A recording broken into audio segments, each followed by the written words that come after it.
Hello again, Vinyl Club. I'm happy to be with you again this time to talk about Secret Path. Secret Path is a complicated album. It is an album, you could say, 50 years in the making. It is an album that, I won't lie to you, is crushingly depressing. So be prepared for what you're about to hear, and hopefully I can give you some context into why you're going to hear it and why it's so sad. This is a project of Gord Downie and a couple of his friends, Kevin Drew, Dave Hamlin, who are in other Canadian bands. And Gord Downie was given an article by his brother. And this article detailed the story of Chani Wenjiak, who was a young boy who was trying to escape residential schools. And if you were in my English or history or humanities class way back when, you might remember residential schools. We talked about it a little bit.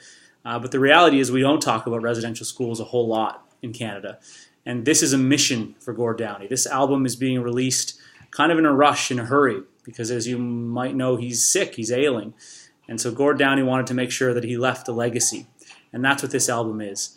It tells the story of Chani Wenjiak. He's a young boy who, like so many others, was kidnapped, essentially. The Royal Canadian Mounted Police came to his house. They took him to a school, the Cecilia Jeffrey Residential School, about 600 kilometers away from his house. All he knew was that there was a rail line near his home, and there was a rail line near the school. So after seeing abuse, sexual, physical, after seeing other boys take their own lives, residential schools were deadlier, believe it or not. The odds were worse than surviving even the Second World War. 1 in 25 people died in residential schools. 1 in 26 soldiers died in the Second World War. We have yet to come to grips with that. And so Gord Downie's mission with this album is to make us think about the horror of that, to make us think about the reality of residential schools, and to make sure that there is a voice for people like Chani Wenjiak, who sadly, as he tried to follow that rail line, he didn't survive. He froze to death after being out in the elements in October of 1966. I think the dates are significant here. This story was written in Maclean's in 1967, Canada's 50th anniversary. And Downie knows that our 150th anniversary, our 150th birthday, Canada's 100th birthday, in 1967, and our 150th birthday is coming up in 2017. And Gord Downie wants us to know that while the fireworks are going off and while we're celebrating and while we're, kind of commiserating over all the things that make Canada great, we can't ignore the past, the things that we have to make sure never happen again. And so this album tells that story, and it tells it, I think the best way to put it is hauntingly. You're going to hear moans and wails and sounds of suffering on this album, and you're going to hear the sound of Chani Wenjiak realizing that he's run out of matches. In his real story, he took a jar full of matches with him to keep himself warm, to use to build fires, and he, of course, eventually runs out of this as he's on the long journey home. And you hear the pain in that.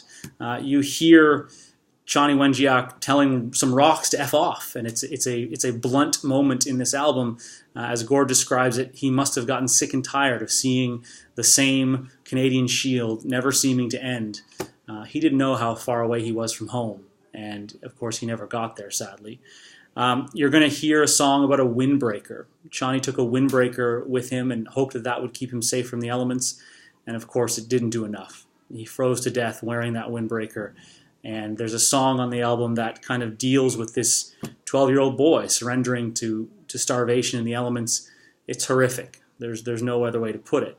And I think Gord wants us to know that it's better that we know this, better that we deal with it, better that as we're celebrating our hockey teams and our culture and our history and our diversity, that we don't forget that we're not always the country we like to claim we are.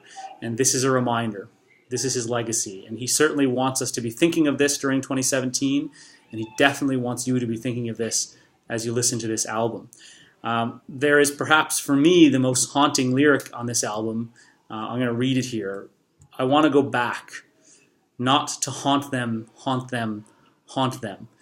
And I heard Gord explain that this lyric to him was the moment when Chani realized he wasn't going to make it home, and he thought, I'm going to go back to this school, because I'd much rather be alive than be this haunting memory of residential schools. And sadly, we know Chani now because of how he ended, and he did not make it back to the school. and he didn't want to be haunting people, and I think that's important. And so you're not supposed to hear this album and be disturbed by it or haunted by it exclusively.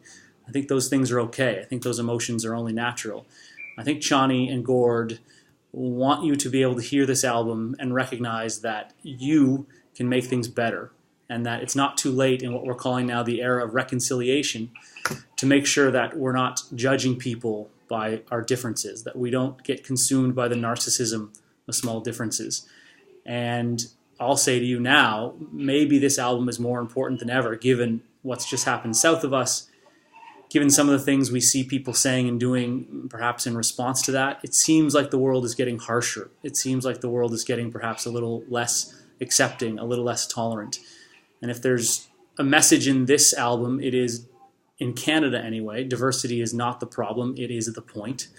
And it's sad that someone like Chani and thousands of others, by the way, we think it might be as high as 30,000 others, lost their lives. Probably a great deal more had their lives ruined and are stuck with things like post-traumatic stress disorder. And so we listen to this album and we think. That's what this album is going to do. It's going to make you think. And hopefully Chani and the others did not die in vain.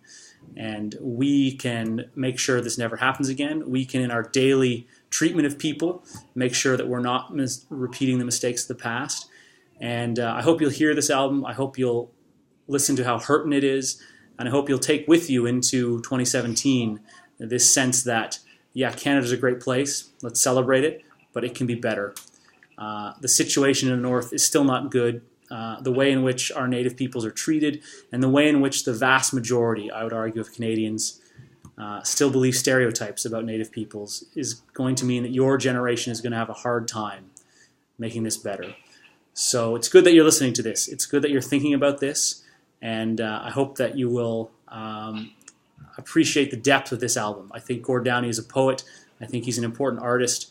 And it's projects like this that let us realize that we're going to be very, very lucky if he survives a very long time, because hopefully there's more of this to come. He makes us move, he makes us groove, but he makes us think. Here's A Secret Path. There you go. Wow. How's that? That's good. All right. I don't know how long that was. I think... It's